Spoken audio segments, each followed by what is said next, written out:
Thanks, Katrine. There are three concepts that it's important we take away from our previous session on anti-fragility. They are especially relevant in today's conversation because they're applicable to business, entrepreneurship, and also in our personal lives. The first takeaway is that you can't predict when calamities will strike, but you can know how they will affect you. If you prepare ahead of time, you can survive shocks. For example, as a business owner, you can prepare for economic shocks by having cash available or diversifying your clients. The second takeaway is that there are two classes of mistakes, some that kill you and some that make you stronger. Figure out ahead of time which ones would kill you.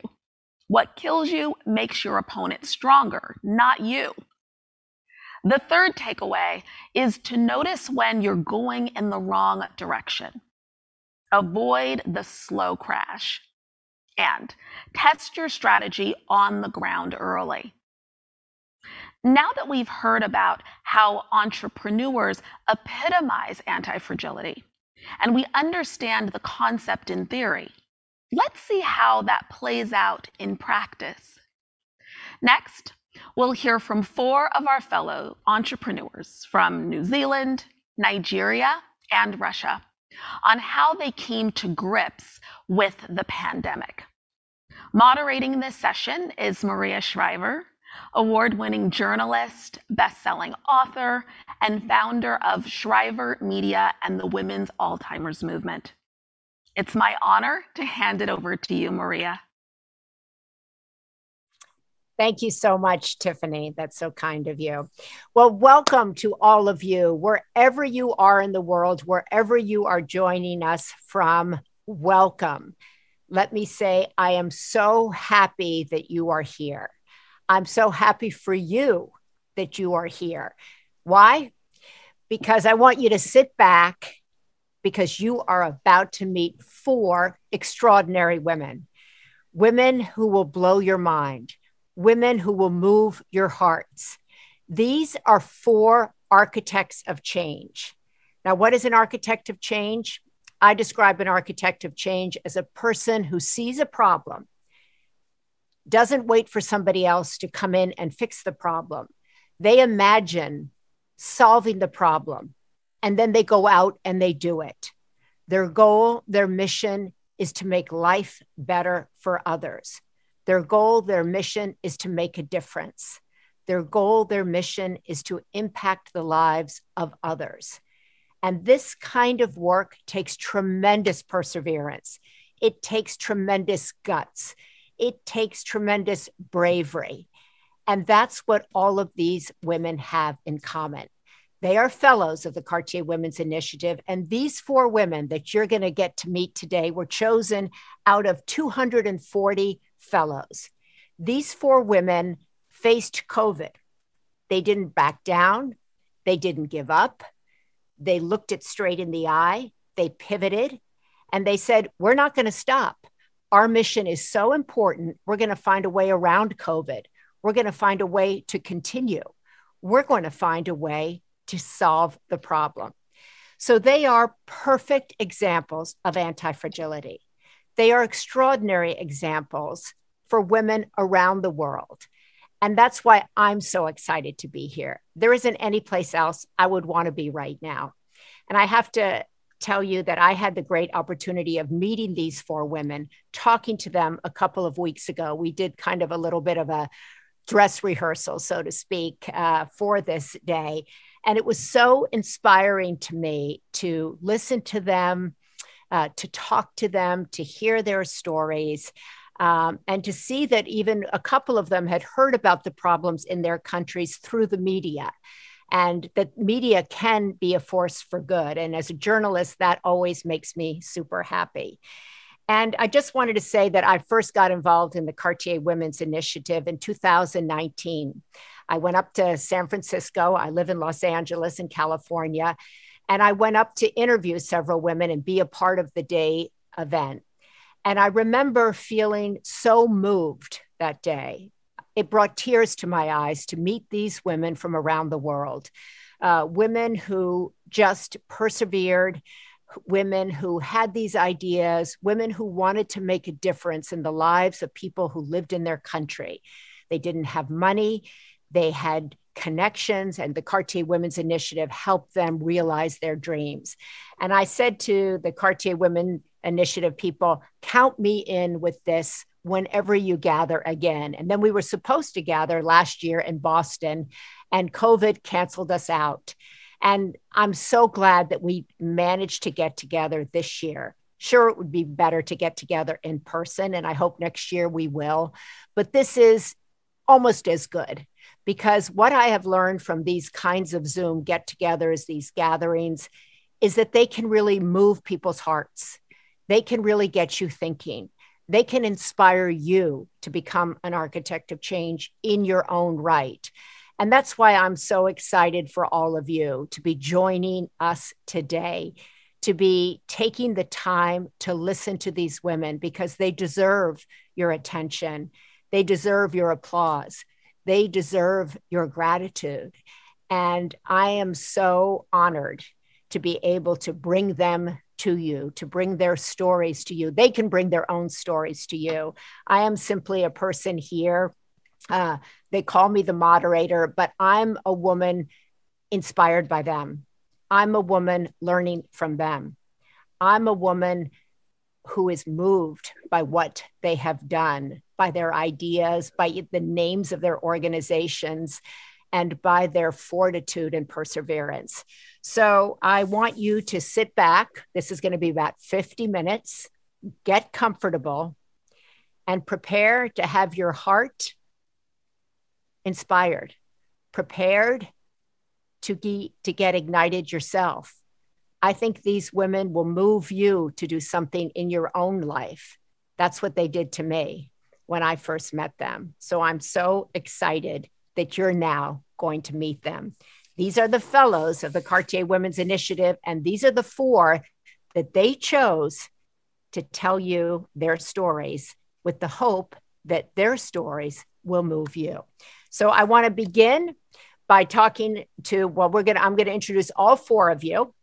Bear with me with some of the pronunciations, but Lisa King, she is joining us today from New Zealand, and she started an organization called Eat My Lunch, and she found out about the issue in her own country from the media. She was sitting at home, watched a story in her hometown, and said, I'm going to do something to solve that problem. So Lisa is joining us. You see her there on your screen.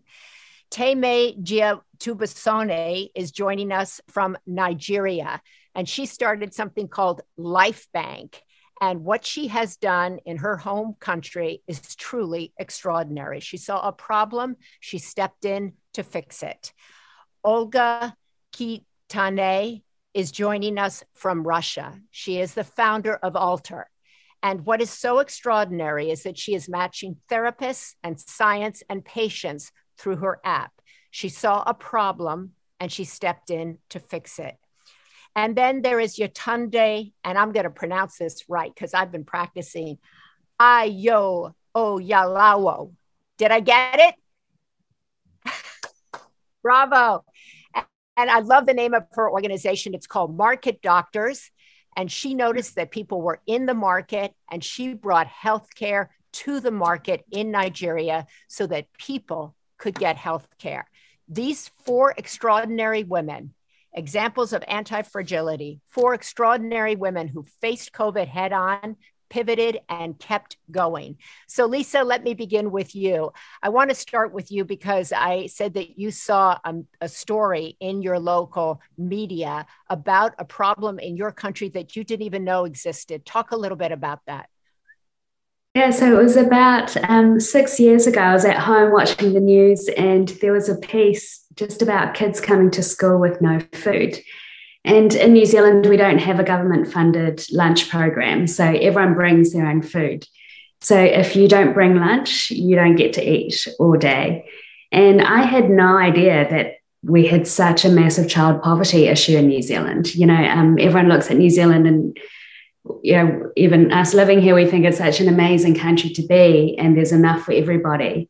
But about 1 in 5 children in New Zealand actually live in poverty, and they don't have access to security of food, basics like shoes, good housing, clothing.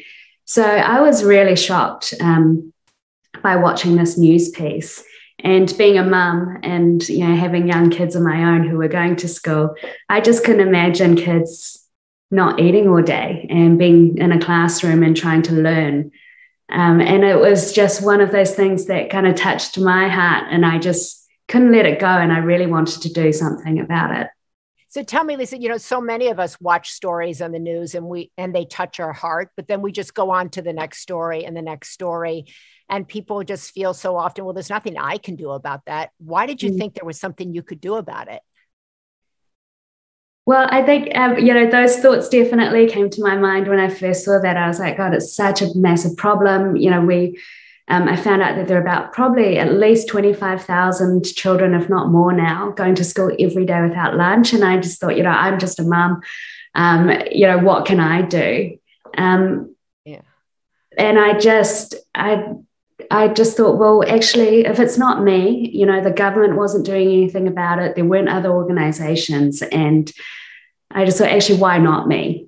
Even if I could just make an impact to 50 kids a day, that would be a great achievement in itself. And so I just decided I was going to do something, even if it was only going to be on a really small scale in my own backyard, in my hometown. I love that, because so many of us say, well, how could I help? What difference could I make? And then you actually began to let that conversation change into, well, why not me? If not me, who then? Because if I just sit back, nothing will get done. How did COVID derail the work that you were doing? And then what did you have to do to stay on track? Yeah, so the way that Eat My Lunch works is we work on a buy one, give one model. So corporates buy lunches for meetings, events, and that funds a free lunch for a kid in need at the same time. So when COVID hit and we were about to go into lockdown, no one was going to work. So our revenue stream stopped and kids weren't going to schools. So we didn't really know how to get lunches to them. And so we quickly changed from delivering lunches to workplaces to delivering fresh fruit and vegetables to people's homes during lockdown. And then when, we thought about, well, how are we going to get to the kids if schools are closed? We actually decided we were going to deliver them, food parcels every week to their homes with enough ingredients that they could make their own lunches for the week so they didn't miss out. And for the 5 weeks that we were in our first lockdown, we delivered to 2,000 kids' homes individually every week to make sure that they had enough food to get them through that period. When you hear yourself, Lisa, say that, we pivoted, we brought food to their homes, we've served 2,000 people. What goes through your mind? Do you feel proud of yourself? Can you believe that you were able to do that? It was a massive task because we were delivering to 77 schools every day. So to go from 77 to 2,000 kids' homes, everyone around us said, look, don't bother. Wait until lockdown's over. It's all going to be too hard. And there was definitely a period I was thinking, how are we going to do this? How are we going to get deliveries to 2,000 homes? But yeah, I think, like everything and probably all the other women here, I just knew we couldn't let the kids down. And, just because there's a lockdown and schools aren't opened, kids still need to eat. They don't stop going hungry.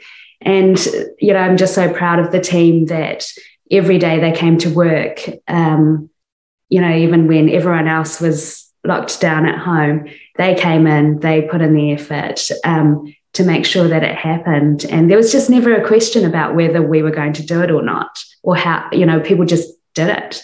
And that's, I think, the power of organizations like ours that just have such a clear purpose. That is so amazing that that you said, I had fear about it, right? But I didn't doubt that somehow we were going to get it done. And while everybody else is in lockdown, you let that feeling go, like, these kids are going to go hungry if I don't get it done. And lockdown and COVID changed so many things. Olga, let's talk a little bit about what you saw and see in Russia. We hear around the world that COVID really impacted everybody's mental health, and that we saw skyrocketing rates of depression. And your organization is really groundbreaking in Russia. How did you come up with this idea? And when you read about it, you think, well, I'm shocked that didn't happen before.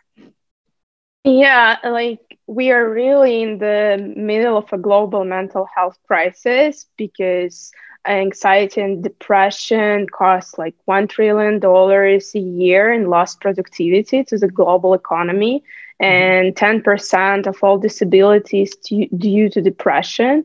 And of course, COVID-19 made it even worse, because according to experts, 1/3 of the people suffering from anxiety disorder after the COVID-19. But for a little bit of context, in Russia, there are no licensed procedures for psychologists or any laws protecting clients from incompetence or fraud. So when I needed to go to a psychologist, I ended up going to 5 psychologists before I found the one who really fit with me and made a difference. So that's why I realized that, okay, was so hard for me, a trained therapist, to find a psychologist, how much harder it would be for others. And I decided to create a platform helping people to find the right and professional psychotherapist. And we've made our own science-based assessment system instead of licensing procedures, in order to make sure that we would match a client with a specialist who are really capable of helping clients. So you talk about how difficult it was for you to find somebody that could help you. What made you think you could take this on, that you could make a platform that would be science-backed, that could match people up, that could make a difference on such a scale? Yeah, maybe it would sound silly, but I just jumped in because I realized the problem, and I feel that, like, I have a lot of experience because I'm a practicing psychologist myself, and I understand how I have a vision how we can solve this problem. And I just jumped right to it and started to do that without any concern, actually. That is so incredible. How did COVID change your plans, derail your plans? How did you pivot? How did you not give up during COVID? It was a little bit easier for us as a company, because even prior to COVID, we were fully remote company. So with even the full lockdown in Moscow, we were able to continue to work all the time. And even in Russia, it was announced to be some kind of holidays, not to work, in order to push people to sit in the lockdown and not to go out. However, all of my team told me that don't worry, we will be continuing working, and because we understood that we really doing the things that people needed right now, and we should be a force of support and good in these strange times. And we even provided around 1,000 pro bono therapy hours for people who are in need, but they can't pay for therapy.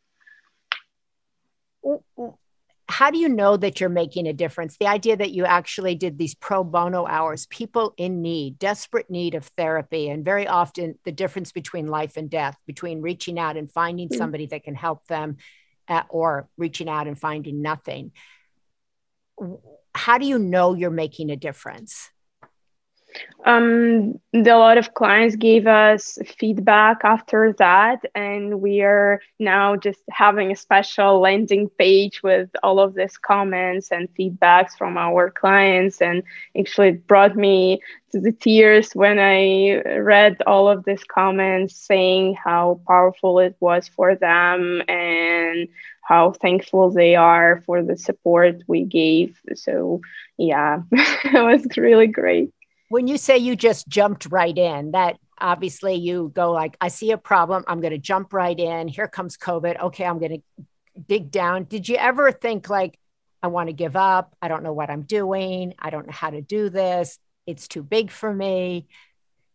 Yeah, sometimes for sure. When we grew, and now we are a company of 30 people, and sometimes now, yeah, I'm having an imposter syndrome.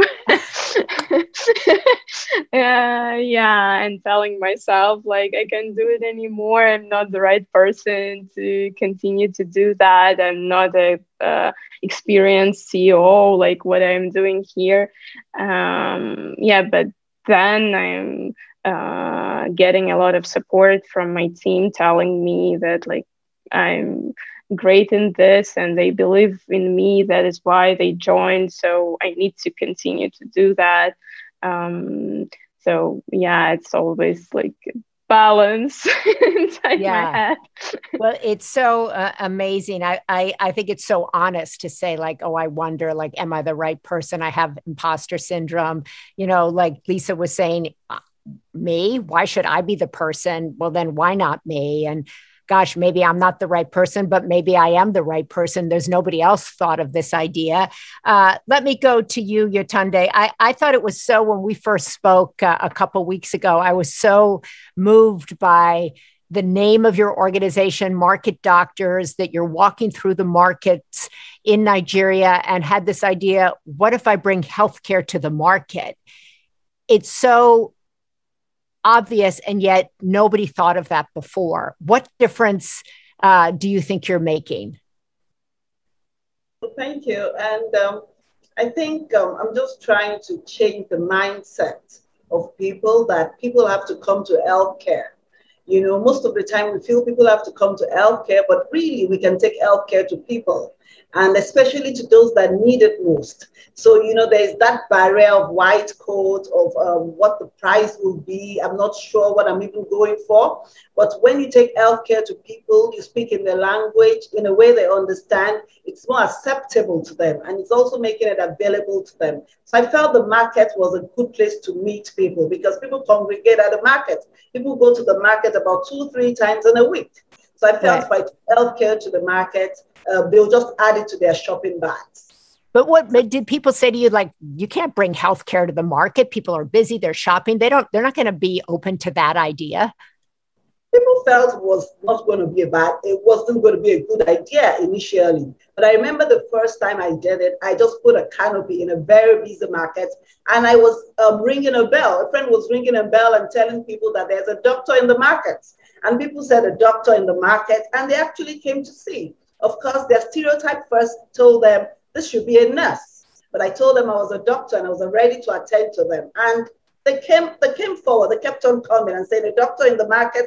And that was how it started. I knew there was a need for it because they kept on coming, and we were seeing them. Initially, it was free before we started to charge. But I mean, it was just meeting their needs where they needed it most. Now, how did you handle COVID? Because the market is a crowded space. And we were all told during COVID, avoid the market, avoid crowded spaces. And then here you are asking people to come to you in the market. So how did you handle that? Yeah, so during COVID, even during the lockdown, there was no way the markets could be shut, really. There was a rotation during the COVID lockdown in which the markets had days that were going to be opened. But at that time, because of the challenge of employee safety, because we weren't really sure of the mode of transmission and all of that. There was so much palpable fear. So we joined in health education because they already knew us in the market. We were a face they knew, and we joined in the health education and telling them that COVID was real and it was available, and that healthcare was still available through other means. And one thing that struck us was the fact that a lot of the pregnant women said they were going to start delivering at home. They were afraid of going to the hospitals because of for the fear of contracting COVID. So we decided to do a maternity kit for them, a COVID maternity kit, in which we put all the things they needed, you know, so that even if they had to go to a traditional bath attendant, they still had the Macintosh, they had the sterile blade, they had the cord, and they had a few things that would last them at least to make the delivery clean, and also to use for a few days or weeks after delivery. So there was a lot of fear, and of course there was loss of income. So organizations also approached us to use the network we had to give relief materials, you know, to people. So with the network we had, all we had to do was just to set up the system and call them. We went to the communities, and one just reached the other, you know, and we were able to also distribute materials. And I think another thing that was really that we did during COVID was the survival kit, because we realized that there were simple things to just measure. Your temperature, the pulse oximeter for your oxygen saturation, then some vitamins, which people were even scared to go to the pharmacies. So what we did was that we packaged a kit, and we called it the survival kit, you know, which people could use to measure their temperature, get the vitamins they needed, get their oxygen saturation, and they could actually call back to us as the healthcare providers and, you know, consult with us over the phone. So those were the things that really kept us busy during COVID. So actually you came up with ideas that you didn't even think about before COVID by listening to what people were saying in the market. I'm not going to go to the hospital to have my baby. And then you're like, okay, idea, I'll do a maternity kit. Or then people like wondering, how am I going to survive? I'm going to do a survival kit. And I mean, did people say to you, like, just go home and start this idea later? This is not what we need right now. It's dangerous in the market. You're a woman. You shouldn't be here. Yeah, it was tough to go out initially, but we had to be brave, and we had to protect ourselves. At some point, it was difficult to get PPE, but later we were able to. And at that point, we even partnered with the government, you know, and we were doing serious sensitization. I knew we went to over 60 markets during the COVID period, and we're having serious sensitization of the people about COVID, about hand washing, about, you know, simple things they just needed to do, even within the community. And also trying to tell them not to stigmatize COVID, because it was one of the major problems during COVID. When people had the symptoms, they didn't want to come out, you know, and there was also the cultural challenge of people saying, I'm not ill. I don't have temperature, whereas you can feel that you're actually hot, you know. So there was all of those were challenges. There were barriers to actually getting care during COVID, and we're able to tell them that one was treatment was provided free, testing was provided free during that period, and we're able to educate them that there's no need to stigmatize COVID. If you have it, go to the center, get tested, and get treated. So you said there a minute ago, you have to be brave. What does bravery feel like to you? I'll say, you know, everybody was fearful.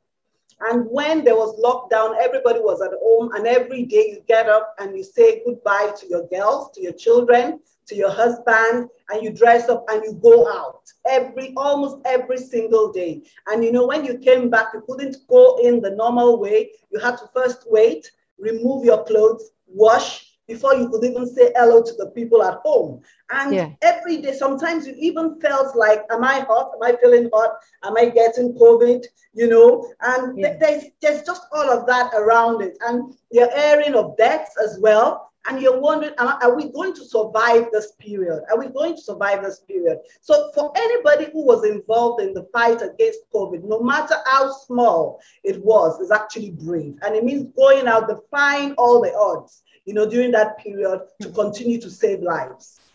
So what that gave me goosebumps. You're like, you know, every day you say goodbye to your family, goodbye to your children, get dressed and go out there. Why? it's like a call of duty. It's when duty calls. You can't just sit down and watch things happen.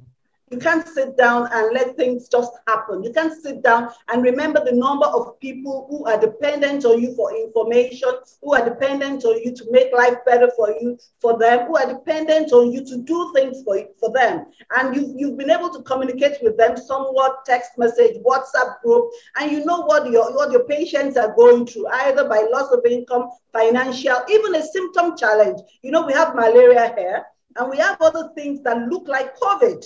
So there's also that symptom testing challenge, and people forgot about other diseases. People forgot about hypertension. People forgot about diabetes. People forgot about other chronic and communicable diseases, non-communicable diseases that could kill, and people needed their pills. So we had to rise up to that challenge. We had to deliver to them. We had to send to them. So it was a time when you just had to rise up for others.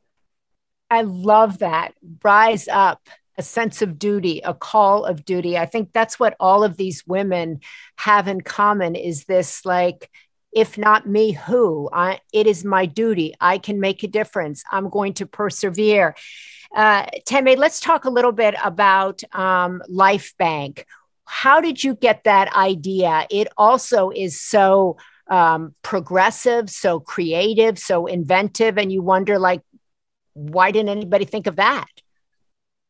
Thank you, Maria. First, ladies, I mean, I don't even know what I can say after this. You guys have hit it out of the park, and just really incredible stories that I'm just inspired by. Yeah. Sometimes I ask myself, why did it take me to solve this problem? Mm-hmm. And because this problem had been in existence for a very long time. The number one killer of women in childbirth across the world is something called postpartum hemorrhage. Basically, a mom delivers a baby and then she starts bleeding, and then within a couple of hours, she's dead. This is a very large problem. It's catastrophic. It happens very quickly. And without access to blood, she's going to die. So it kills a vast majority of people, of women in childbirth. And, if blood was simply in the hospital when she's delivering, she has a better chance, much, much improved chance of surviving that birth and surviving postpartum hemorrhage. It was from the story of my son's, I have a 7-year-old. I hope it doesn't interrupt us. But it was from his birth that, I got inspired to do this work. I was very lucky to have access to great healthcare and to have people around me who could help. And I felt duty bound, much like Olga and Lisa and Yetunde.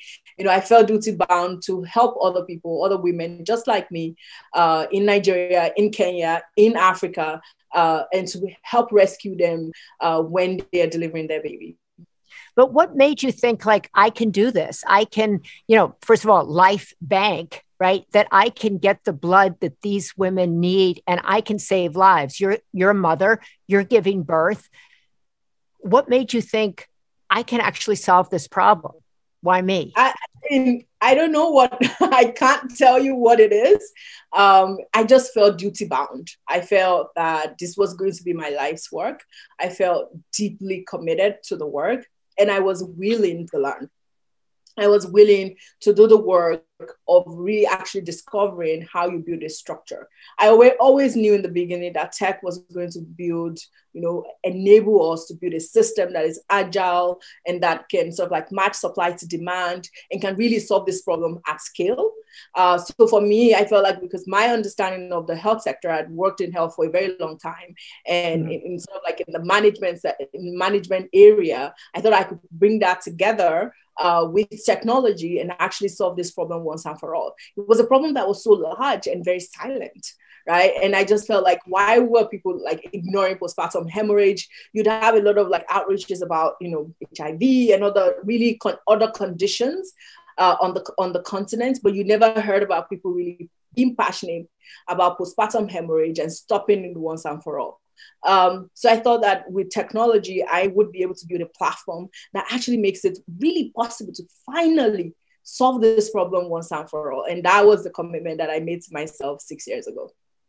I love that all four of you it was really a personal calling, call it a sense of duty, but a realization that this problem existed, this challenge existed, and if not you, who?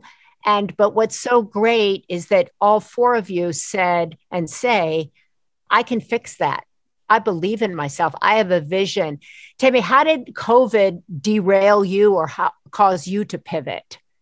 Much like Yetunde was saying, I told myself, COVID or no COVID, babies will be born, right? COVID or no COVID, people are going to have malaria. They're going to need the critical supplies that we already were structured to deliver to the hospital. And, that was sort of like what we really committed to do, like COVID or no COVID, lockdown or no lockdown, we needed to still continue operating. But, everyone talked about, there was a fear, like, do we need to really shut down? What's our duty here within the context of COVID? And, I took a couple of days to really think deeply and really spent a lot of time asking myself tough questions about, what was my duty to my children? Was it to protect them and myself by staying home? Was it, my duty to my community more critical? What do I need to do? And I think in the end, I knew that I had some skills that was really critical to how the country was going to respond to COVID. And I knew that if I had been quiet and went on the ground and didn't say anything, and that, we may have had, worse outcomes. So those skills are, systems building, doing things in the face of long odds. And, and I decided that rather than sort of like be defensive, with COVID and try to protect, whatever I built, I was going to build more. I was going to go faster. I was going to sort of like really actually expand. So within COVID, we expanded to Kenya, started helping people in Kenya. We expanded across Nigeria. We opened 3 COVID-19 testing centers. Before COVID, we were just a blood distribution business. We were moving blood from point A to point B. After COVID, we started testing people for COVID. We ended up testing over 5% of Nigeria's entire national testing capacity. We opened 3 mass testing center drive-through, walk-through centers. We started distributing medical oxygen. So not only did we maintain our blood business, but we expanded the use cases for our business in hospitals. We started delivering medical oxygen because it became essential for COVID-19 treatment. We started getting those cylinders in the hands of hospitals. And for me, I think that made LifeBank stronger and really, really, really, really like really agile, right? And very, very robust business. And for me, I think that was one of the best decisions I've made so far, to rather than defend and stay home and cover and protect whatever gains I felt like I had made, I decided to, try more and expand and do more and really drive impact in a scalable way. It's so inspiring that take me in a second when you said you had these deep conversations with yourself. What were those like? What were Yetunde was talking about, her own children, wondering when she left every day, saying goodbye, should she go out into the market? And, what was her responsibility of home to her work, to her community? And you talk about these deep conversations you had, and that at some point you decided, I'm going to continue it. Not only I'm going to continue, I'm going to expand. Did anybody try to talk you out or did you try to talk yourself out in those deep conversations? Oh yeah. And it was with most love, like, people would call and I would hear the love in their voice and asking me to not do these things, asking me to protect myself and asking me, to take a step back, because we were at the front line.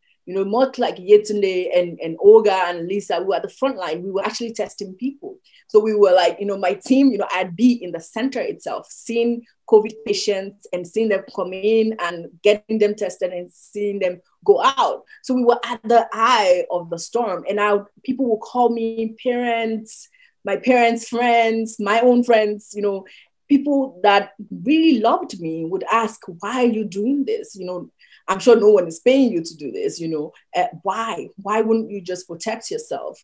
And for me, all I could say is I actually decided that I was going to do it for the children, because if we had a major pandemic that we couldn't really bring under control, it was going to affect me, and that I had a duty. That was all I kept telling people, that it was my duty, that it's my duty as an adult, as a human being, as a woman, as a part of this community, to use my God-given skill, right? That natural instinct to build and organize and structure and scale, and use it to help my community during COVID. It's such the why, the question we often ask ourselves, why am I doing this? Why am I so driven? Why am I called to do this? And then when other people turn it on you and go, why are you doing this? Why do you put yourself out there? Why don't you keep yourself safe?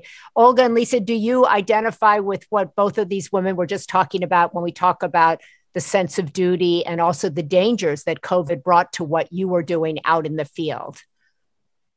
Yeah, absolutely. I think, even outside of COVID, there have been lots of days when you're like, why am I getting up at 4 o'clock in the morning and going to work? And, when everything's going wrong, or, when the business, is about to run out of money, and, you're dealing with all of these issues, and you're just, running a commercial business is hard, and then running a socially driven business, I think, is even harder, and trying to make that work, and you're constantly questioning it.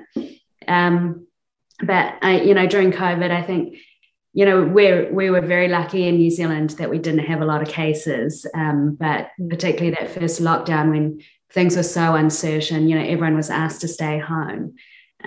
There's a sense of duty of not just your own family, but also the well-being of our staff, asking them to come in every day. It's like, should we be doing that? And their safety was so paramount to us. But again, we gave staff the option whether to come or not. And everyone did. And, we had staff that decided not to go and stay with their families, or just keep their bubbles really limited to protect everyone else in our workplace as well. So, yeah, I think that sense of commitment and duty just runs throughout, particularly, in times when it is so challenging. Is that for you too, Olga? Do you feel like you're actually being called to do what you're doing? Is this something that's much bigger than you, that even perhaps at times you don't understand? Yeah, with COVID, I think we were privileged as a professional area, because we don't need to be face-to-face to the COVID, because we can provide online therapy and work as a remote company.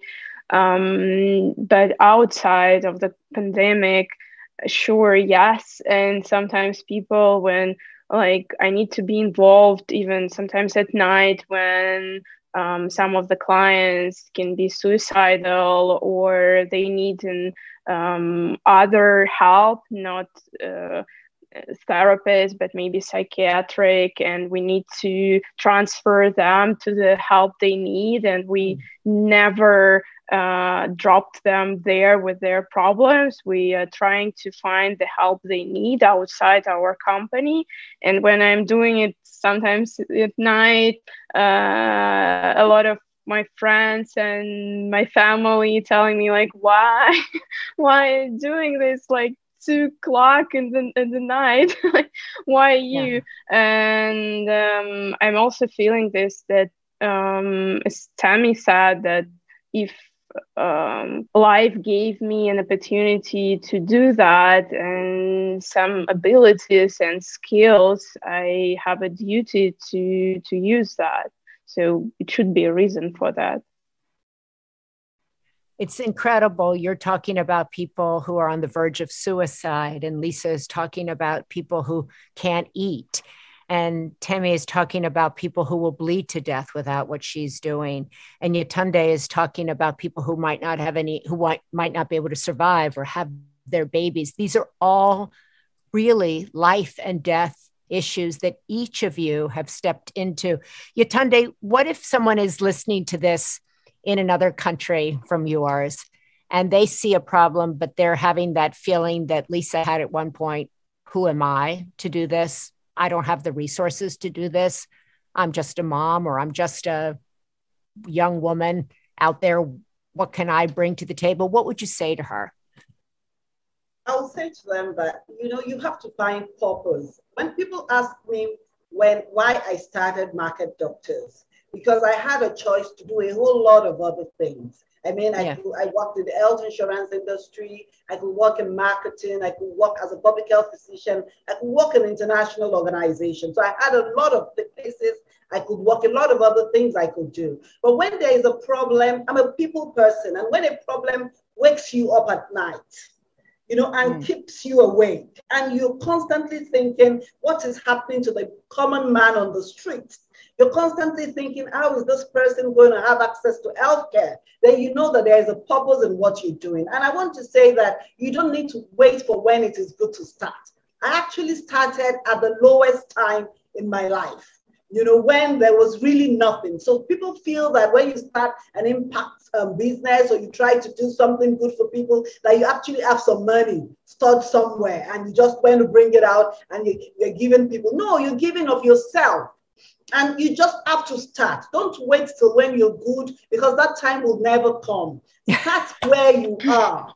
Start where you are with what you have. And you'll be surprised at how many people are willing and want to support you. And even when people are not willing to support you, there will be people that will be raised up who will support you and who will make your dreams come true. So the time is now. They should not wait till when they have it all together. They will never really have it all together.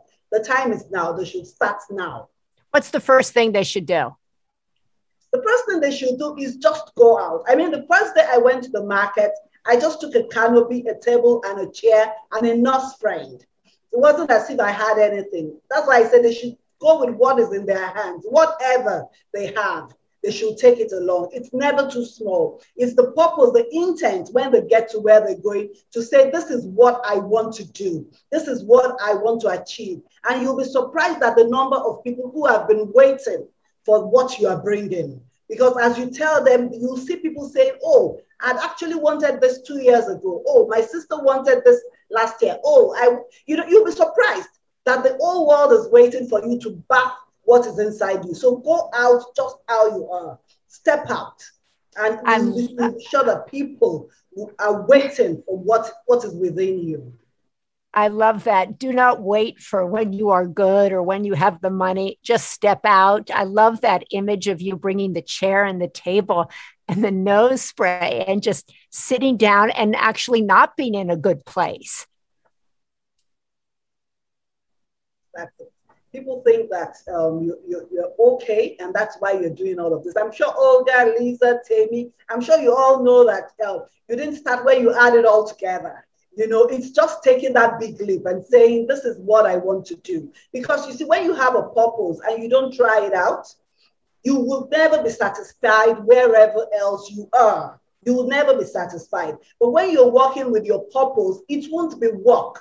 It is what you're called to do. I'm surprised I work every day of the week. I'm constantly looking for what to do in the market. I'm constantly looking at how to make life better in terms of health for the common man. I'm constantly looking for how people are going to have access to healthcare in an affordable manner. I'm constantly looking for partners. And that's what I do all 24/7. I'm just doing, it's rolling, it's on a rolling base. I couldn't have done that if I was on a job.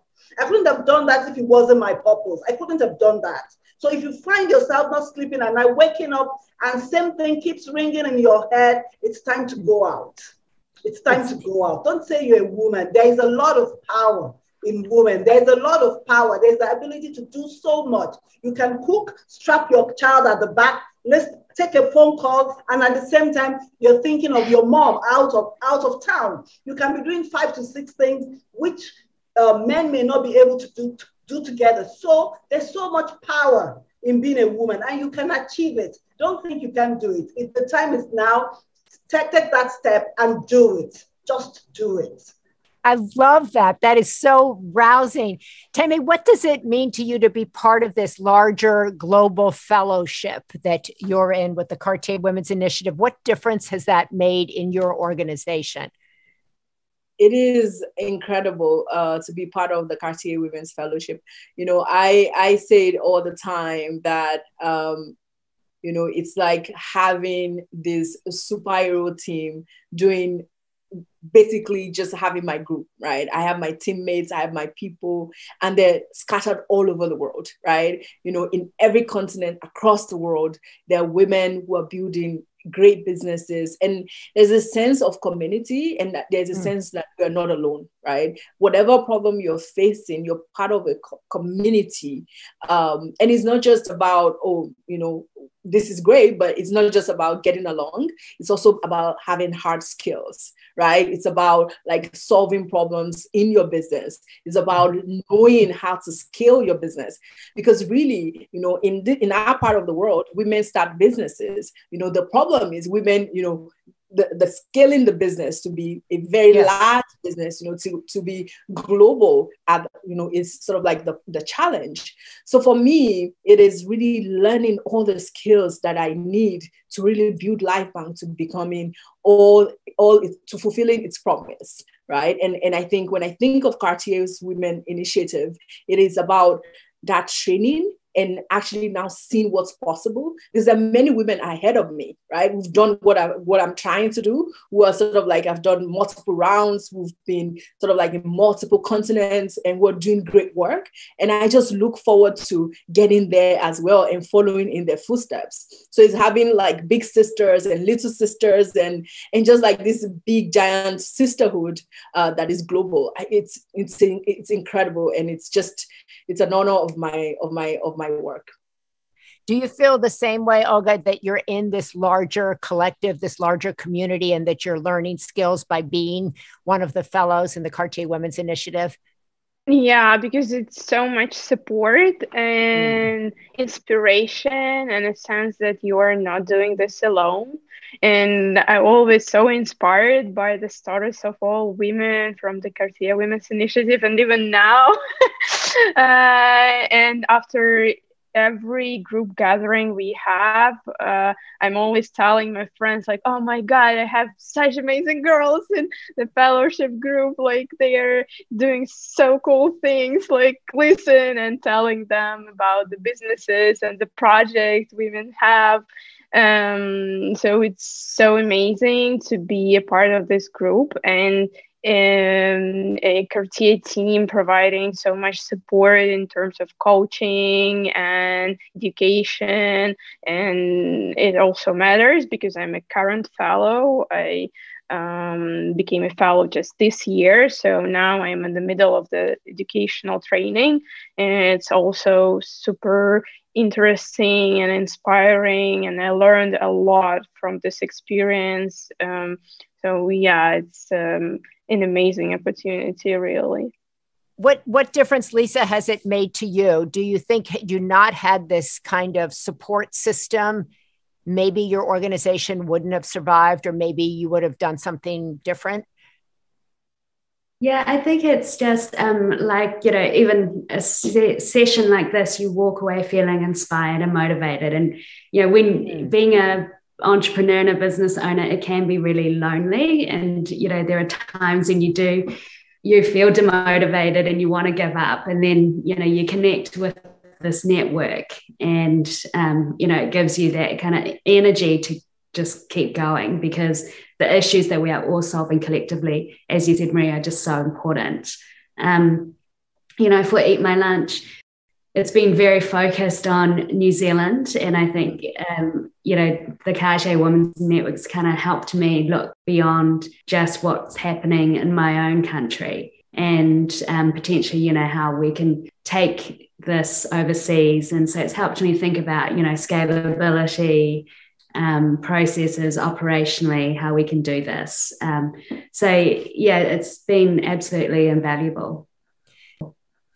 Yetunde, I want to ask you about that. You're saying to women, don't wait till you're good. Don't wait till you have money. Maybe don't even wait till you become a fellow in the Cartier Women's Initiative. Just put your baby on your back, get out there, get your chair, get your little table and go. And for so many women, that's daunting.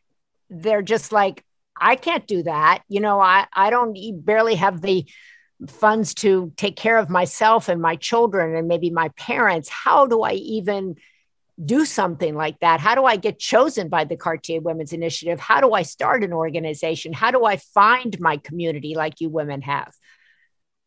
If there's a will, there's a way. And I'll tell you, all the amazing women you're seeing here that we were together here, I've met them before. Electronically. I've met Tammy. I know Tammy. Even if we've not met physically, I know her so much. I mean, I've met a lot of wonderful women. I could begin to name them in the Cartier network, even before I got to the Cartier network. That's why I say if there's a will, there's a way. And when I got a Cartier, when I became a fellow, one thing that struck me is that you can transform that small solution that you're providing. You can actually transform it to something big. Because you may not have the insight about what you're doing. That's why I say you may not have the skills. I mean, I'm a medical doctor, so I didn't have the business skills per se, but getting into Cartier, following Cartier, and seeing the kind of resources available. If you just send a short message to any Cartier fellow, jury, mentor, anybody in the community, you'll be surprised at the response that you're going to get. Because they're going to reach out to you. They're going to help you out with whatever you need. If it's advice, if it's to look over a document, if it's to network with someone or commit you to meeting someone, they're going to do that for you. And that's what I found in the Cartier network, even before I became a fellow. And becoming a fellow has made me begin to think of my business as more than a Nigerian business, as a global business. There are people to look at. I mean, if I look at Tammy's business, I say, if Tammy can do this, I can do this, I can do better. There are a lot of women in the Cartier network that are doing amazing things. They're scaling and they're still making impact. It's not a competition, it's a sisterhood. And that's what Cartier is bringing, Women Initiative is bringing together. You just feel someone else speaks, someone else in the network speaks, and the person speaks just like you. Tammy, what does that mean to you when you hear her say that she's the person has the inspired same by you? Like you. Yeah, I mean, she's my big sister. And so it's a little bit difficult to believe, but it's incredibly, it's an honor to inspire amazing work. I'm already inspired by what she's doing. I'm already learning how she's talking about, what they've been able to do. And I'm already thinking about how do we work together. So for me, it's just deeply inspiring. Olga, Lisa, everyone, I think you are all incredibly inspiring. Yetunde, the work you do is just incredible. So thank you. I feel inspired and I feel duty bound to continue to grow and push and really show what's possible for young women are out there and any woman out there who want to do, important work and who want to solve problems in their community. And for me, I think it's just really incredible to inspire this movement. So, Lisa, what is your final thoughts? You said that the Cartier Women Initiatives have made you think beyond New Zealand. How big are you thinking? So I think, Eat My Lunches, Buy One, Give One model can be applied anywhere in the world where there is food insecurity and food inequality, and that's pretty much anywhere. So, it makes sense for us to go to Australia, Canada, some of the other countries that don't have government-funded school lunches, but also, in any part of the world where people aren't eating and suffering from food insecurity. And Cartier has really kind of helped me look beyond New Zealand and, how we can actually take this concept beyond our small part here down at the end of the world. And you, Olga, the final word. The world definitely is in trouble when it comes to depression, increased rates of suicide, anxiety. Do you see a global plan for what you are doing and a need for sure? Yeah, I am. And we are planning to use more technology and include it into the therapy process in order to make it more affordable to more people. And we are planning expansion as well, thinking about Europe and US and maybe Latin America. But we'll see. Well, I want to thank all of you women for inspiring me, for sure, for inspiring our audience, empowering them. I love, there were so many great takeaways. Just get your chair, get your table, as Yatunda said, find out what it is that keeps you up at night. Don't worry that you don't have the skills or that you don't have what it takes, because every single woman that you heard today thought, why me? Why hasn't this problem been solved? And then they stepped in. They stepped into a big problem in their country. They started small. They didn't get discouraged. And then they found community. They found support, not just in each other, not just through the Cartier Women's Initiative, but by everybody stepping in. And it is so inspiring that you can empower, you can educate, you can be brave, you can think about your family and think about your community and make a difference in both places. I think that's such a uniquely female calling, to say, like, I want to make the lives of other families better. I want my family to be good, but I also want other families to have what I have, whether it's what Lisa was saying, my children can eat, I want other children to eat, or Olga saying, I needed and benefited from therapy, I want others to do the same, or Teme saying, you know, I was able to afford healthcare and was able to give birth without the fear of bleeding to death. And therefore, but I know how many people do bleed to death, and I'm going to stop that. I'm going to expand. And also, obviously, with Yatunda saying, you know, I'm just going to take my chair and my table and my nose spray, and I'm going to go and I'm going to make survival kits and maternity kits. I'm going to hear what people are saying, and I'm going to respond to where the people are. And I'm going to see myself as an architect of change. And I, for one, am deeply moved by all of you. I am motivated by all of you. I am inspired by all of you. And I thank you on behalf of the Cartier Women's Initiative, but really I thank you on behalf of women around the world, because you are making the lives of women all over this world and children better, because you asked those deep questions and you said, why not me? Why not me?